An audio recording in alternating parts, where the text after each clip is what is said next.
You know, one of the things that we're missing in our World War II tank collection so far here on the channel is a piece of Russian armor, so I think that's what we're going to do next. Hello, my name's Johnny, and you're watching Hillbilly Modeling. So this is the kit that I've picked to do next. This is a Tamiya kit, and it is a T34-85 in 1/35 scale. And the kit number, if you can read it there, is 35138. Now this kit does not include any figures. There's no figures with it, and there is also no stowage with it either. So it's pretty much a plain basic kit. Yeah, this is what we're going to do. So let's jump down the bench and take a look at it. Alright, so just looking at the box art, I really like this box art. It's really nice. I don't normally comment on the box art, but yeah, this is pretty exceptional. And here on the long side here, we have our T34-85 in the Russian green. And then on the other side, we have it in a winter camouflage scheme as well. If I get rid of that glare, there we go. So, and that's pretty much just it for the box.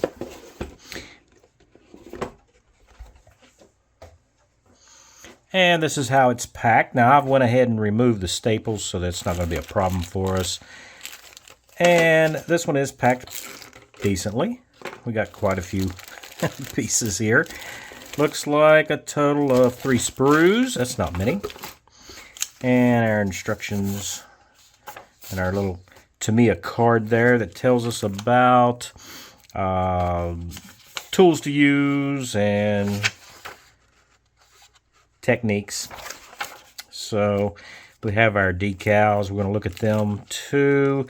And we have what appears to be an axle shaft, I think. So, all right, we're going to take a look at these one piece at a time. All right, so first up, we have this sheet here. This is the Tamiya Tech Tips. And it would do me well to read these. What we have is, of course, recommended tools. And Tamiya gives you a little diagram here with little labels there. Also, steps, which are really good. This is good for beginners, especially if you've never built a kit before. The cutting off of parts, removing excess plastic, using different types of cements. And it continues on. It talks about test fitting, and I'm a big fan of test fitting. And removing metal plating to allow better adhesion with the glue. Using different types of paints, and also they even tell us a little bit here about using spray paint. So that's a pretty good guide and very useful for anybody that's just getting into modeling. So that's included in the kit, and it's included in all Tamiya kits so far, as I have found, or I should say, as I have found so far with all Tamiya kits that I have done. On to the instructions. So here we have our T34-85 Russian medium tank. We have a picture of an actual assembled kit. And we also have some, I see English and a couple other languages. I don't know which ones. Probably German and don't know what that is. Spanish probably, and Japanese. So that's, I always like to see that they've included a little bit of history there. And we'll just open up our instructions here. We'll just go over this really quick. Read before assembly. That's always a good thing to do. And at any time, you guys can pause this if you want to take a closer look. Step 1, it looks like the assembly of the lower hull.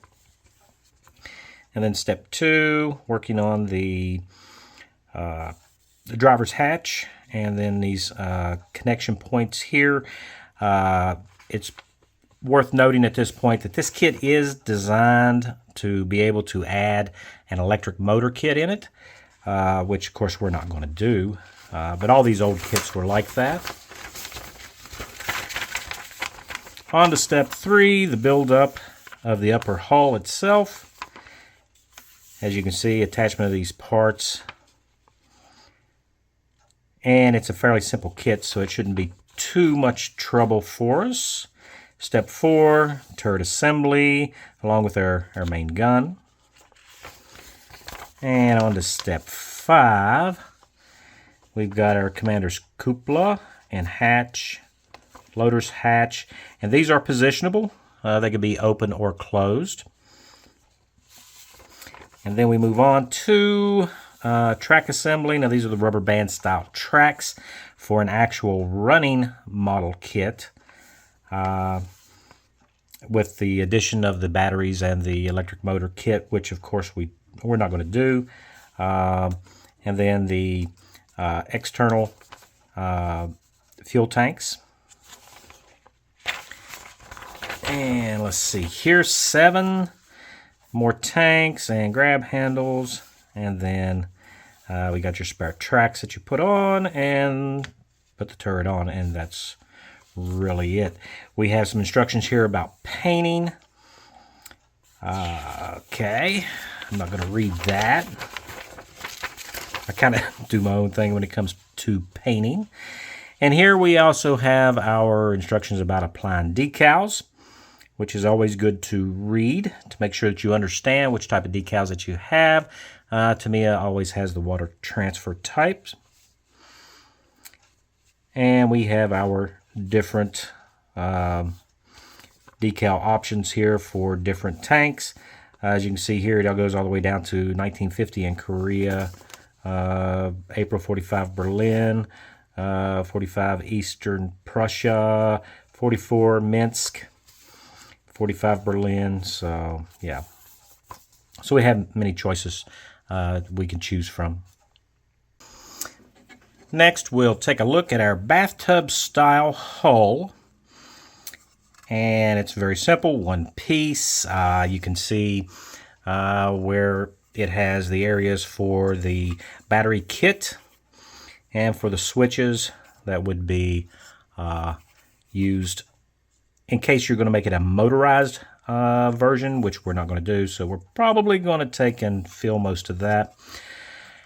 I think we do have a metal axle that's going to go through the front portion of the hull, so there is a screw and a retainer that will hold tension on that for the rubber type tracks, which we'll take a look at those in a little bit.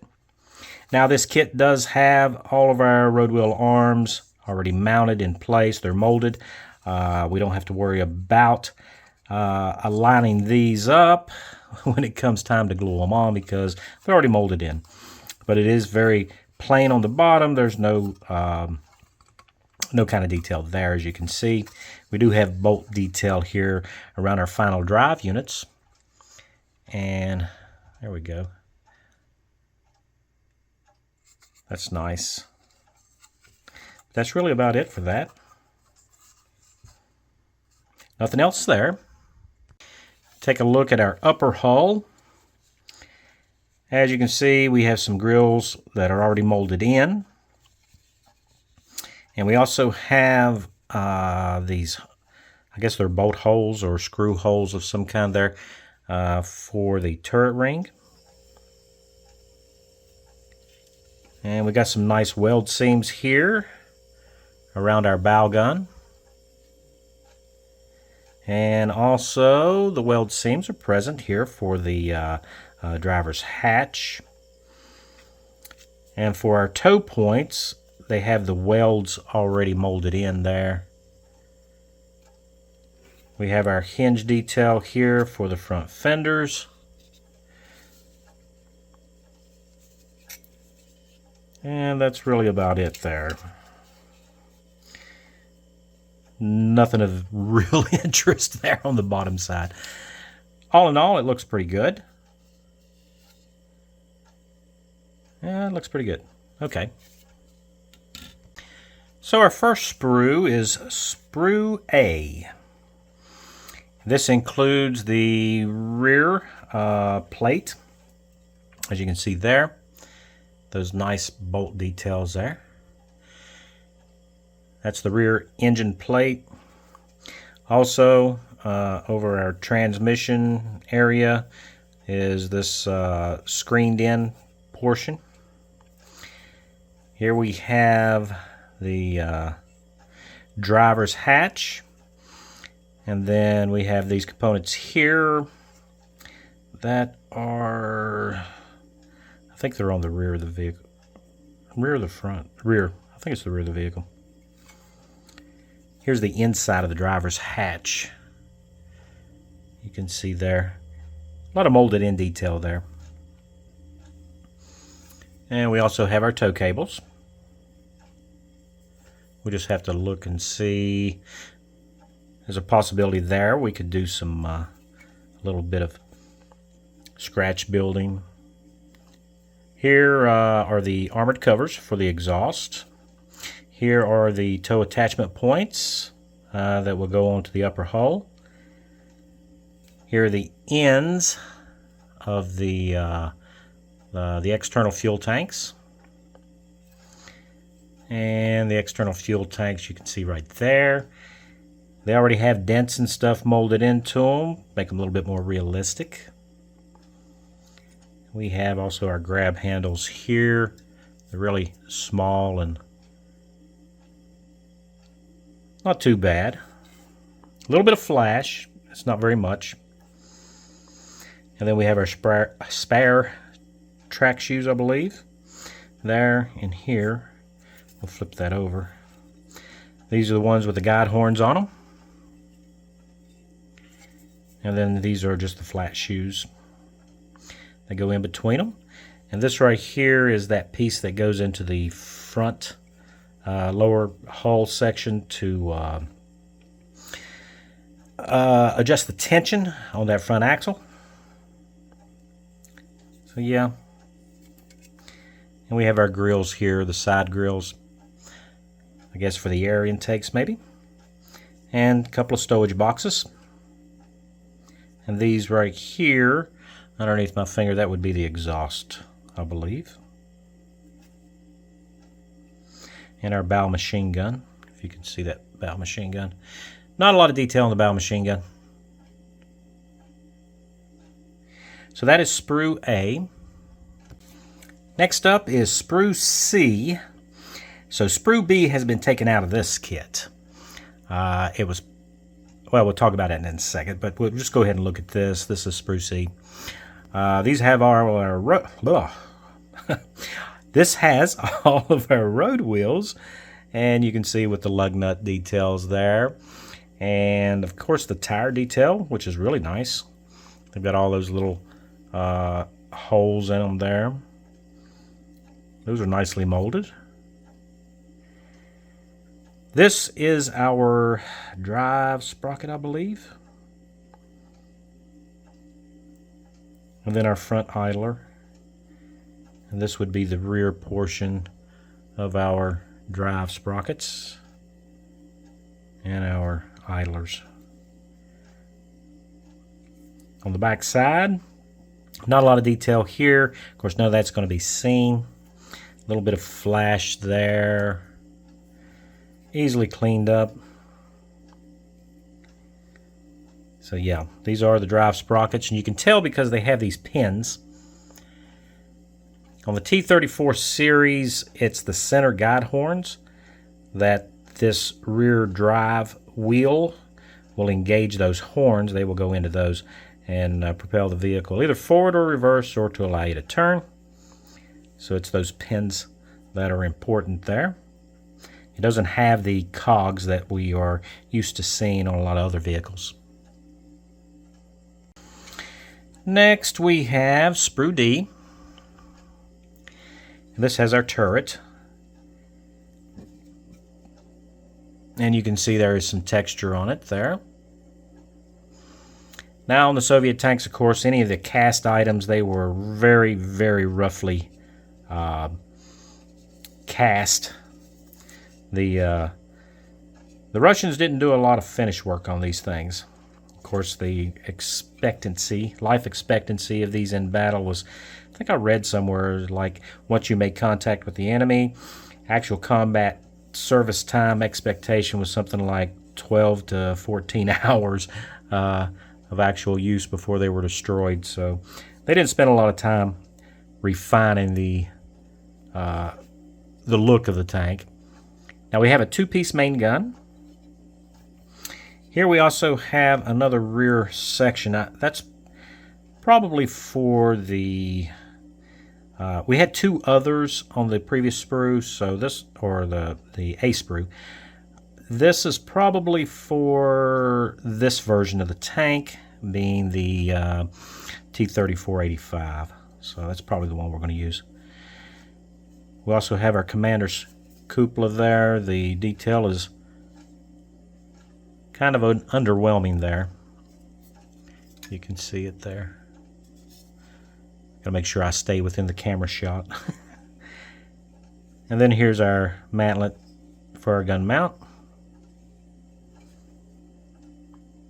Got some nice bolt pattern there, detail. Commander's hatch here, and then the loader's hatch. Some more grab handles. And then we have this little rib right here. I think that goes on to the very front, the bow portion of the lower hull. One thing I will say is that we can see through these ventilation domes here. These are the armored domes here for the evacuation fans, and you can kind of see completely through them there. Yeah, I kind of wish we couldn't do that, but that's an easy fix. We can take care of stuff like that. Looking at the back side, there's really nothing there. Yeah. Okay. And so that is D. Next we have these rubber band style tracks. Now these were originally designed for the kit to be motorized. So that's not... I mean, they're not terribly bad. They do have the detail that the actual tracks would have on them, but they do have that funny, I don't know if you can see it there, it's kind of a bow. They should be more flat and more shaped, but they got all the grooves and stuff. So if you didn't want to go to the expense of changing and going to an aftermarket track, these will probably get you by. Not terribly impressed with that. I think we're going to change these out. And of course we have the all-important polycaps. Now you can see here that these are designed as the actual hubs. So they don't go inside the wheel, they go on after the wheel. And then we have these two here that are used to attach the front section of the hull together, and that was so that the hull could be the top hull and the lower hull could be separated, so you could change your batteries. So that is actually Sprue B.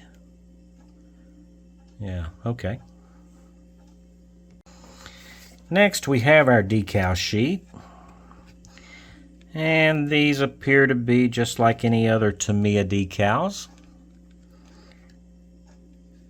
They're very well printed, they really are, and it's easy to identify them.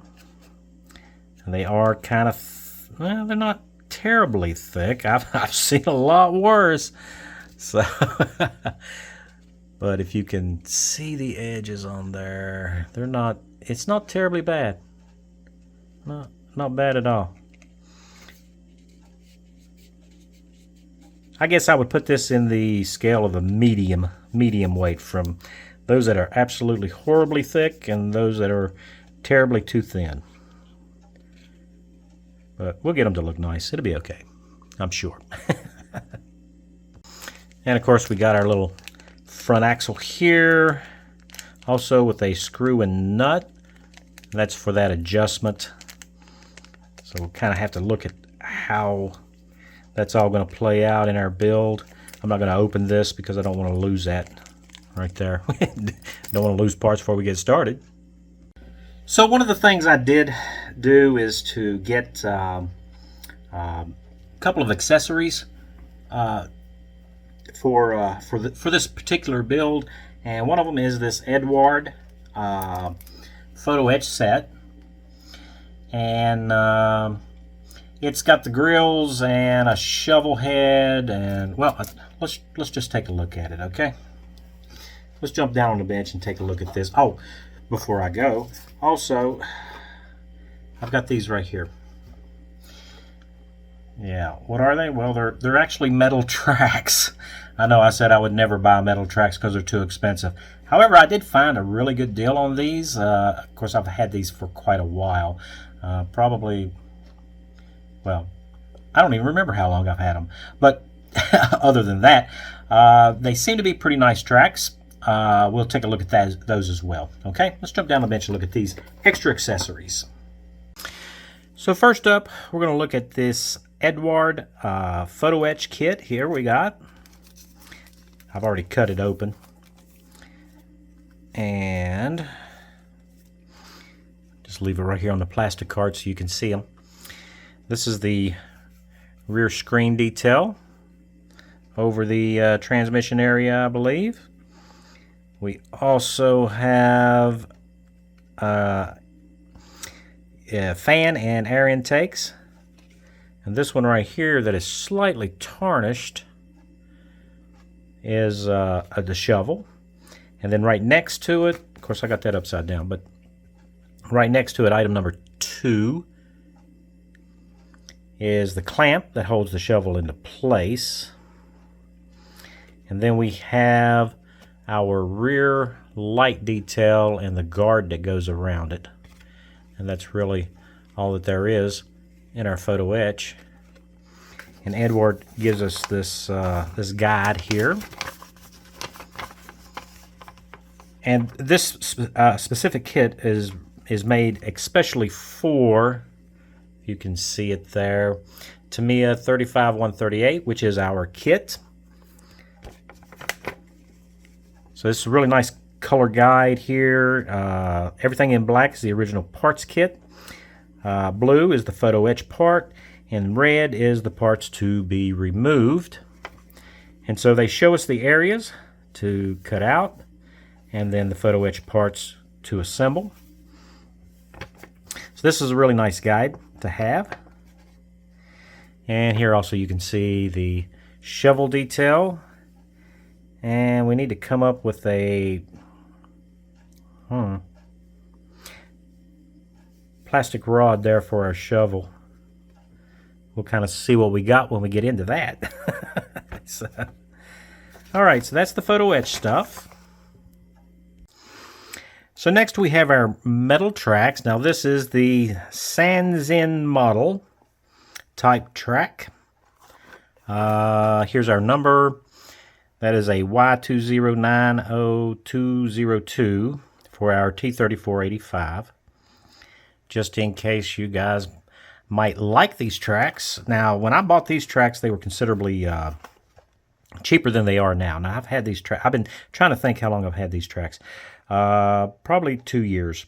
I got them off of eBay, just in case you want to know where to source those. So let me break this down and just show you the components real quick. Now when you first get these tracks, you're going to have 3 bags. It's going to be a bag of these little brass pins here. A little brass pin. And you got a flat shoe. And then we have the one with the guide horn. And that's really all there is to it. So basically you just put them together and you slide the pins in. And they are, if you look at them, the T34 tracks, they're unidirectional. You can't get them backwards. So that's a good thing for me. So I don't get them backwards. So let's take a look and see how easy these really are to put together real quick. So all we need to do is slide these together. And then we'll take our pin. You can see we actually have a head on that pin. We'll take our pin and line it up with the hole. There we go. And it just goes together, just like that. Now we will have to take and probably super glue just the ends of these in. But these pins do stand proud. I don't know if I like that or not, but it's kind of what we have. But they are really good looking tracks. So we'll take a look at a whole section of track here.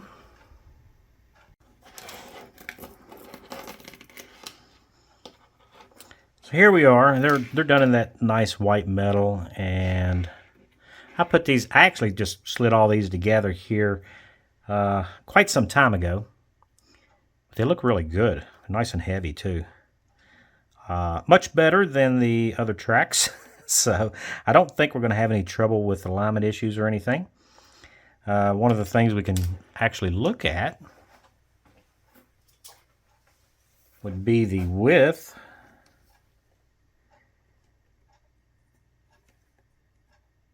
They line up really nice. So I would say that these would be a perfect fit. Just trying to take a look here and see. Yeah. Get my fingers out of the way there. There we go. Yeah, they should be a perfect fit. Well, all right. So that'll do us for this inbox kit review, plus the little extras. So we got our model tank here from Tamiya, our T34 85. And we have some Eduard Photoetch. That'll kind of help spruce everything up for us there. And a little extra bling. Along with our San Xin model metal tracks. And we'll see how that all goes.